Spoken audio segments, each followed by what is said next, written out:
সম্প্রতি ফেনীতে আয়োজিত বিএনপির এক সমাবেশে দলীয় নেতাকর্মীদের মধ্যে তুমুল সংঘর্ষের ঘটনা ঘটেছে। জানা যায়, মঞ্চের সামনে বসাকে কেন্দ্র করে শুরু হয় বাকবিতণ্ডা।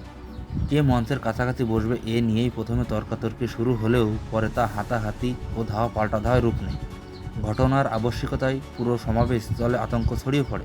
সাধারণ কর্মী সমর্থকরা ছত্রভঙ্গ হয়ে যান। এক পর্যায়ে পরিস্থিতি নিয়ন্ত্রণের বাইরে চলে যায়। প্রত্যক্ষদর্শীরা জানান, সংঘর্ষে চেয়ার ছোড়া ও ধাক্কাধাক্কি ঘটনা ঘটে। এতে অত্যন্ত কয়েকজন নেতাকর্মী আহত হন বলে প্রাথমিকভাবে জানা গেছে। তবে আহতদের পরিচয় এখনও নিশ্চিত করা যায়নি। পরে স্থানীয় ও জ্যেষ্ঠ নেতাদের হস্তক্ষেপে পরিস্থিতি নিয়ন্ত্রণে আনেন এবং সমাবেশ পুনরায় শুরু হয়। দলের ভেতরে দীর্ঘদিনের দ্বন্দ্বের কারণে এ ধরনের অপ্রীতিকর ঘটনা ঘটেছে বলে দলীয় সূত্রে জানা গেছে। স্থানীয় রাজনৈতিক অঙ্গনে এই ঘটনাটি ব্যাপক আলোচনার জন্ম দিয়েছে। অনেকেই মনে করছেন, আসন্ন জাতীয় নির্বাচনের আগে দলীয় শৃঙ্খলার ঘাটতি এবং গ্রুপিং বিএনপির রাজনীতিকে নেতিবাচক প্রভাব ফেলতে পারে। দর্শক, এই বিষয়ে আপনাদের মতামত কী তা জানান বিস্তারিত কমেন্টে।